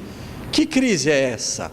Olha o nome crise de novo, usada por Mesmer, muito parecido com aquela crise de Hipócrates, resgatando então o conceito de crise que Hipócrates falava. A pessoa entrava numa crise. Quais as características dessa crise? A pessoa ficava relaxada, bocejando, como no centro, não é? Quando a gente vê a pessoa, dá um sono, uma sensação diferente, uma moleza. Essa sonolência, um dos discípulos de Mesmer, chamado Poisséguier, resolveu dar o nome de sonambulismo. Então a crise mesmérica, como era bocejo, sono, moleza, lassidão, chegava ao ponto até de entrar numa crise de toca nele, ele enrijece. O corpo inteiro enrijece, é a letargia. Ou às vezes um braço, estica o braço e endurece assim, pronto, ele não mexe mais. Mesmer foi analisado por um grupo de cientistas, entre eles Franklin, Laplace, Braide e Guillon, que inventou a guilhotina. 3 ou 4 anos depois, todos eles guilhotinados. Franklin sobreviveu. Franklin não foi nem ver quem era Mesmer, nem assistiu à experiência de Mesmer, e assinou que Mesmer não tinha, foi tido depois como um charlatão, que não existia o fluido magnético, que tudo era efeito da sugestão. Eram pessoas que tinham facilidade de ser sugestionada. Mesmer foi obrigado a fugir de Paris e 15 anos depois faleceu. Mas veja, introduziu esse conceito. Se não é então o fluido magnético, é a sugestão, vamos aproveitar a sugestão. Um discípulo dele, pôs seguir, montou na sua clínica, numa fazenda, a mesma técnica, introduzia os magnetos, produzia a crise sonambúlica, e o Puigseguir descobriu uma coisa muito interessante. Um rapazinho de 12 anos, chamado Vitor Reis, entrou na crise sonambúlica e começa a conversar. E falou que os sintomas que ele sentia é porque ele estava brigado com a irmã, mas ele não tinha coragem de contar para os pais que ele estava muito brigado com a irmã. Puigseguir, então, durante a crise sonambúlica, falou para ele: assim que você acordar do sonambulismo, você vai levantar, vai lá e vai pedir desculpa para sua irmã. Veja o gênio, inspiração de quem? A atitude que ele teve ao provocar isso, fez uma grande descoberta da ação pós-sonambúlica. Então, desperto o rapaz, ele foi lá, pediu desculpa, já até sarei, depois de ter falado isso para minha irmã. Por que será que eu fiz isso? Ele teve até amnésia do fato que tinha sido induzido durante a crise sonambúlica. Alguns anos depois, havia já na França, principalmente, vários estudiosos da crise mesmérica ou da crise sonambúlica. O próprio Puigseguir diz assim, textualmente: tem pessoas que entram na crise e começam a mostrar inteligência que eles, quando acordados, não têm. E eu tenho aproveitado essa inteligência desses indivíduos a tal ponto que eles me dão diagnóstico de pessoas que estão ali presentes, apontando doenças em órgãos que eu não tinha observado. Então o indivíduo, sobre crise sonambúlica, no transe sonambúlico, ele adquire uma aptidão que ele não tem quando acordado, e está me ajudando a dar diagnóstico nas pessoas. E a clínica dele funcionava diariamente, atendia gratuitamente de 150 a 400 pessoas por dia, fazendo esse tipo de tratamento. Mas que pena que a medicina perdeu essa linha de trabalho e de observação. Um abade português, o abade Faria, introduziu isto: vamos provocar a crise sonambúlica sem os magnetos, fixando a fixação. Permanecia a ideia de que é sugestão, não existe o fluido magnético, eu vou aproveitar a sugestão, principalmente a sugestão pós-sonambúlica. E um pouco mais adiante, veja, 1840, Mesmer se popularizou na época da Revolução Francesa, 1784. Veja, só 1840, esse médico inglês assistiu uma demonstração em Manchester, uma demonstração de uma crise mesmérica, e resolveu introduzi-lo na medicina para tratar os seus pacientes de dor ou propor cirurgia para arrancar um dente, abrir um abscesso e assim por diante. Braide, então, excluiu toda aquele processo de realizar a crise que Mesmer tinha introduzido, que era meio teatral, meio fantasioso, meio litúrgico. Então vamos fazer uma coisa mais simples, basta a sugestão, podemos usar um objeto para fixar, e isso aqui é um sono, depende do cérebro, um sono nervoso. Em vez de sonambulismo, eu vou chamar de sono nervoso. Mas a palavra grega para sono é hipnos. Então ele chamou isso de hipnose. Uma sequência do que Mesmer tinha ensinado. Alguns anos depois, um outro gênio da humanidade, Charles Richer. O avô era médico, o pai era médico na Universidade de Paris, e aos 20 anos de idade, ele, dentro já da Faculdade de Medicina, se interessa por estudar o sonambulismo. E publicou o seu primeiro livro sobre sonambulismo aos 20 anos de idade. E ele atrai para o estudo disso vários cientistas da época, Charcot, Pierre Janet, que eram contemporâneos. Ele foi contemporâneo de William Crookes. Ele criou o termo metapsíquica, uma ciência nova que interpretava determinados fenômenos inteligentes provocados pela mente humana, sem aceitar a existência do espírito. Só com mais de 80 anos de idade, fazendo campanha pela paz, porque ele já tinha vivido a experiência da Primeira Grande Guerra, e a Segunda Guerra já estava ameaçando a Europa, a Charles Richer faz uma campanha pela Europa a favor da paz. E escreveu uma carta para um amigo íntimo dele que ele tinha, e afirmou: realmente não é possível atribuir ao acaso todos esses fenômenos que nós observamos. Esse amigo dele era Ernesto Bozano, conhecido da literatura espírita. Charles Richer levou ao ambiente de sessões mediúnicas. Conheceram William Crookes. Ele negou a veracidade dos fenômenos que ele observou com uma médium famosa, Eusápia Paladino. Charcot foi o fundador da escola neurológica francesa, que é, vamos dizer assim, a origem de toda a neurologia. Fez inúmeras contribuições para o esclarecimento na área neurológica e foi um estudioso da hipnose. Só que Charcot achava que só podia ser hipnotizada a mulher histérica. E aqui está uma tela famosa, ele segurando essa mulher toda contorcida, dando aula aos seus discípulos, entre eles Babinski, Pierre Janet e Freud, que era neurologista, aluno dele aí, assistia às aulas dele na ocasião. As aulas eram teatrais. Uma eminente figura brasileira levou a sua esposa para consultá-lo. D. Pedro II leva a imperatriz para consultar o professor Charcot em Paris. E assiste às aulas de Charcot. Quando volta ao Brasil, Pedro II foi o primeiro brasileiro que trouxe para o Brasil a hipnose e hipnotizava pessoas para demonstrar o hipnotismo. Então, Pedro II. Charcot, então, tem uma grande polêmica a respeito da hipnose, porque ele achava que só a mulher histérica era possível ser hipnotizada. Ele publicou em 1880 um trabalho clássico da neurologia, e ali ele descreve sonambulismo, catalepsia e letargia.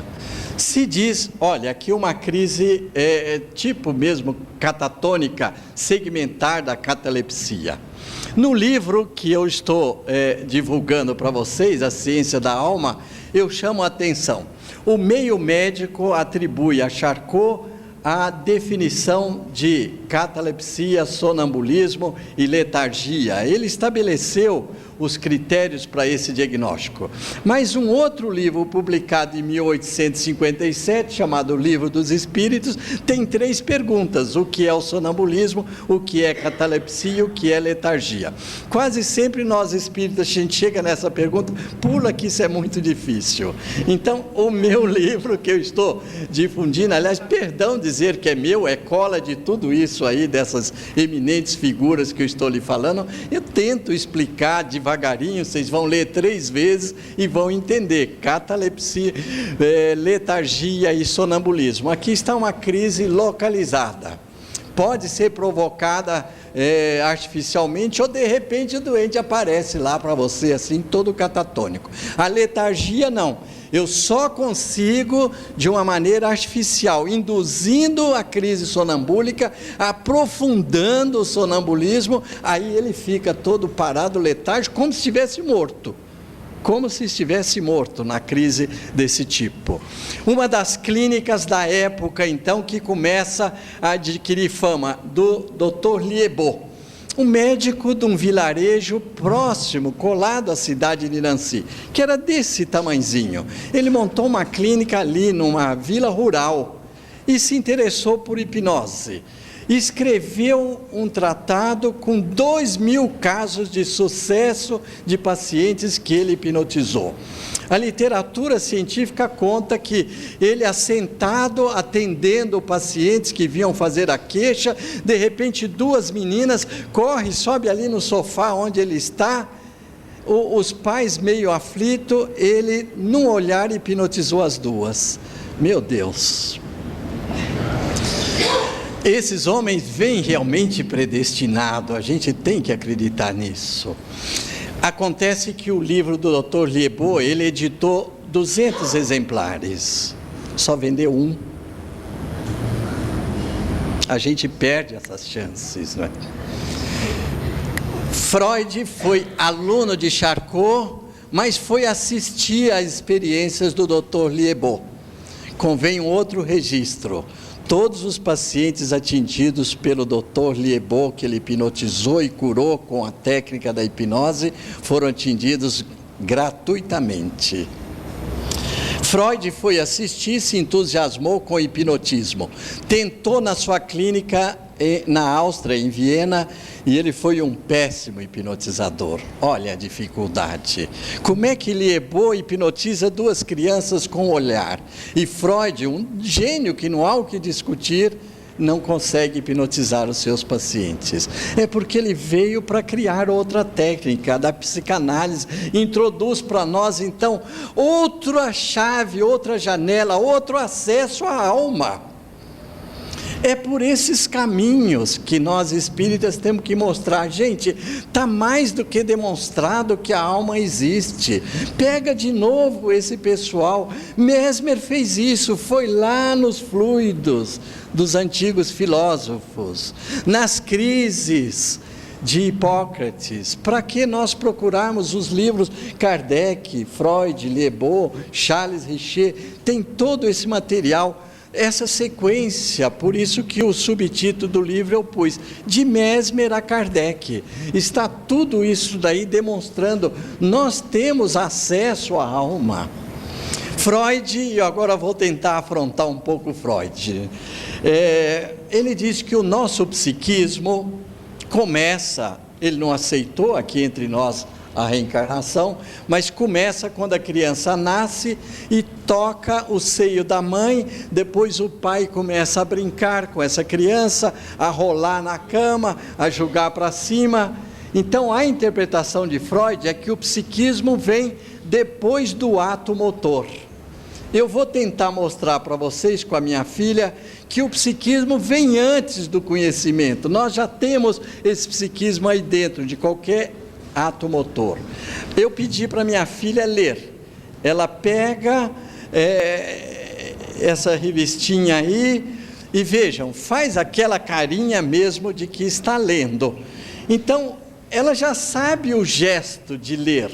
Ela não sabe ler, tem 2 anos de idade, mas por dentro ela já tem essa aptidão, é assim que a gente lê. E não é dessa encarnação não, a gente trouxe isso de muito mais longe. Quer dar uma olhada? Estão lendo, não estão? Então, por quê? O Freud vai dizer que a gente adquire aptidões psíquicas depois de aprender atos motores. Eu penso que não é nada disso. A gente tem uma aptidão psíquica depois que você faz o gesto motor que você precisa. E aqui um dos discípulos dele, pena que não se declarou espírita, ele via espíritos, pedia orientação para o seu protetor. Uma filha dele, com 5 anos de idade, chegou até Jung, de quem eu estou falando, a filha do Jung, e diz: papai, eu estava conversando com a vovó e perguntei para ela, depois que a senhora morrer, para onde a senhora vai? E a vovó me respondeu que vai ser anjo. Então eu perguntei para ela, depois de ser anjo a senhora volta? Então Jung também sabia da existência do plano espiritual, da reencarnação, mas não pôs isso textualmente. Esses dois devem estar arrependidíssimos, né? Querendo voltar para insistir com a humanidade. E aqui um outro gênio, que foi Charles Darwin. Hoje um dos grandes biólogos da humanidade, que introduziu para nós a evolução humana através da seleção das espécies. Se acovardou um pouco, demorou 20 anos para publicar o livro dele, que foi publicado em 1859. Mas aí Kardec, 2 anos antes, já tinha falado na evolução dos espíritos. Se ele tivesse lido o livro dos espíritos, ele teria posto um adendo ou aqueles cantinhos de rodapé. Porque Darwin dizia que a nossa mente está evoluindo também a partir da evolução animal. O livro dele acaba de ser traduzido sobre a emoção humana, a evolução da emoção humana a partir da evolução dos animais. A inteligência que então se adquire percorrendo esse trajeto. As emoções também. Qualquer um de nós conhece essas experiências. Se nós observarmos como funciona o cérebro, é uma dessas palestras que você se referiu aqui. O nosso cérebro tem um manual, a geladeira tem, o forno de micro-ondas tem. Então aqui um manual do nosso cérebro, baseado nessa experiência animal que a gente vem acumulando. Sobrevivência, adaptação, prioridade, emoção, atuação online, etc, etc. Isso implicaria numa aula sobre isso. Mas a corrente do mesmerismo, que sai da França, vai até a Inglaterra, faz com que James Braid introduza o termo hipnotismo. Mas lá na Inglaterra, um outro grupo começou a se interessar também pelo mesmerismo, com uma outra finalidade. Olha a corrente que seguiu a Inglaterra: para conversar com os mortos. Porque aquele indivíduo, durante a crise sonambúlica, ele está trazendo informações. Onde está a minha doença? Algum inglês curioso deve ter perguntado: onde que está a minha mãe que morreu?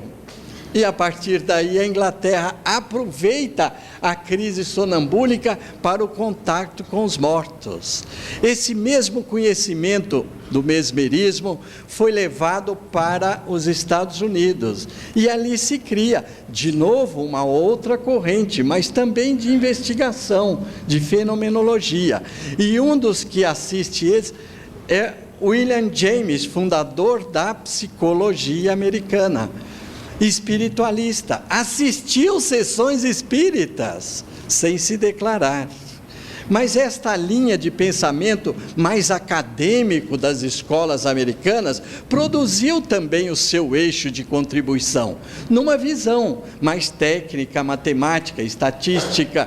Aí aparecem então esses exemplos que eu estou lhe mostrando, do Heine com a parapsicologia, da Elizabeth Kübler-Ross com experiência fora do corpo, o Ian Stevenson com a reencarnação e o Raymond Moody com as experiências de quase paz e morte. Linhas que estão dando sequência. Se vocês observarem, vem da França para os Estados Unidos. Tem no livro que eu escrevi aí para vocês, até os professores, os médicos e cientistas que foram semeando aqui e ali até chegar nesse nível. Mas, e nós espíritas, onde estamos, não é? Vamos entrar naquilo então que eu chamaria ciência da alma, especificamente para nós espíritas. Talvez eu possa contribuir com essa pergunta que vocês fizeram no começo aqui sobre a, entre aspas, imaterialidade do espírito. Vamos ver se eu tenho um texto adequado para isso. Mas vejam, olha a coisa curiosa da nossa mente. Aqui existe o triângulo de Canisa, são uma percepção visual associada a um processo criativo. Nas duas figuras, todos nós aqui presentes estamos vendo dois triângulos. Olha, tem um triângulo aqui e um triângulo ali. Matematicamente falando, fisicamente falando, materialmente falando, esses triângulos não existem. Ninguém é capaz de convencer a um físico aqui, olha, ali existe dois triângulos. Não, você imagina que tem, mas não estão completas as linhas, está faltando pedaço. Então os triângulos que estão vendo ali estão só na nossa mente. É na nossa imaginação. Hoje os neurologistas então estão ensinando. O mundo que a gente vê não é visto, é imaginado. Eu estou vendo o Dr. Newborn. Não, vocês estão imaginando a minha presença, o objeto do meu corpo. Aqueles triângulos ali não existem, eles são criados pela nossa mente que completa aquilo.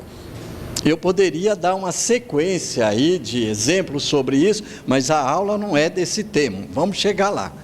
Agora, eu tentei fotografar aqui o meu neto, mas pedi para ele, Estevão, movimente a cabeça. Vocês podem fazer essa experiência, mexe a cabeça. O mundo mexe? Não.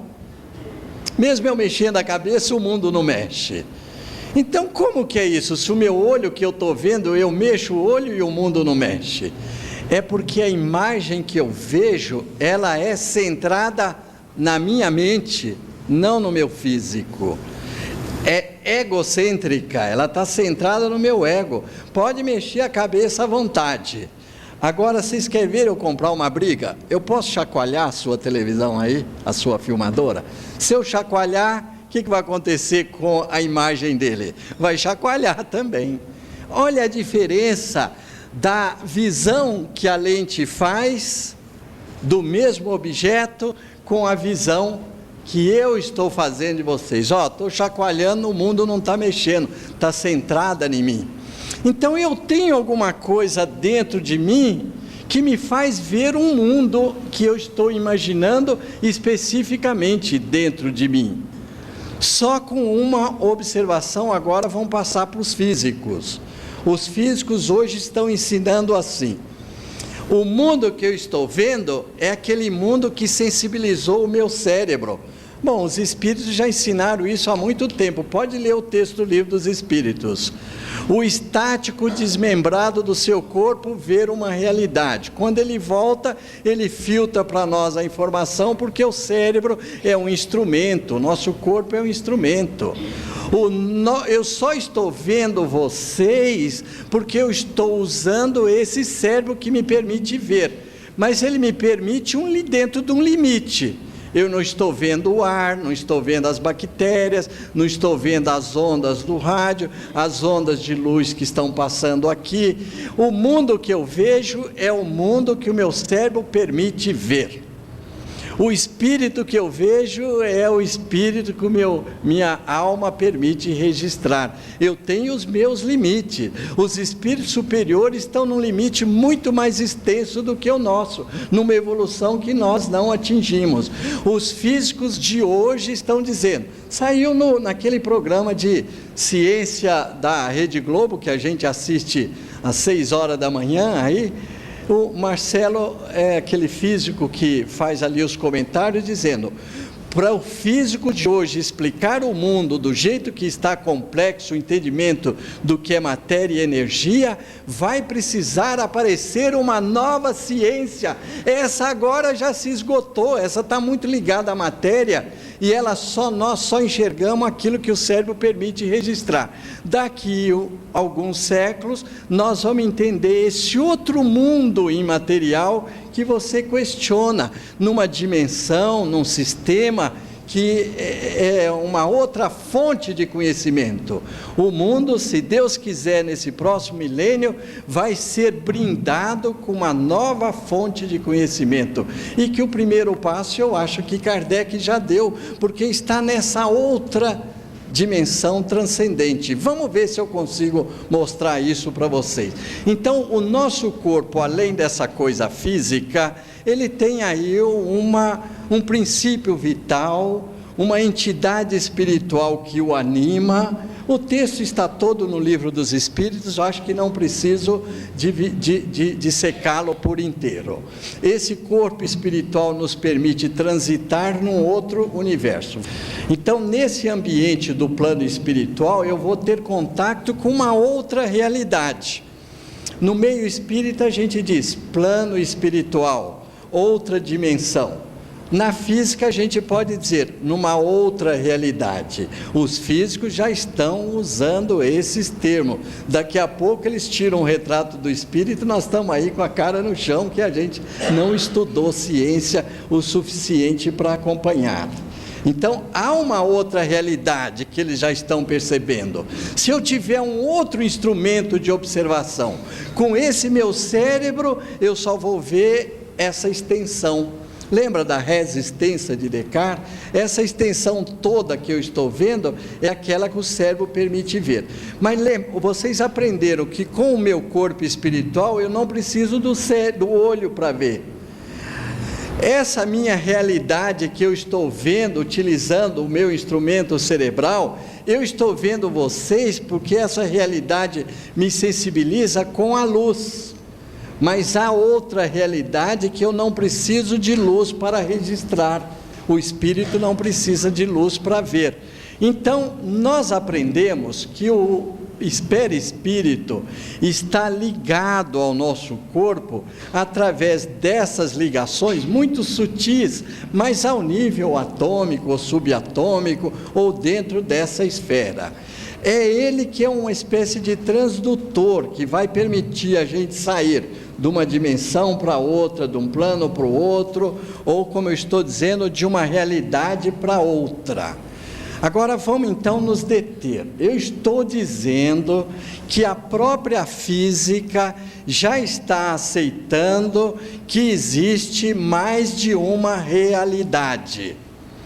Então, quando você estava expondo, olha que dificuldade os termos provocam. O espírito é matéria, não é matéria, então você tem que usar esse termo. É uma matéria diferente, é uma matéria que não pode ser comparada com a que vocês conhecem.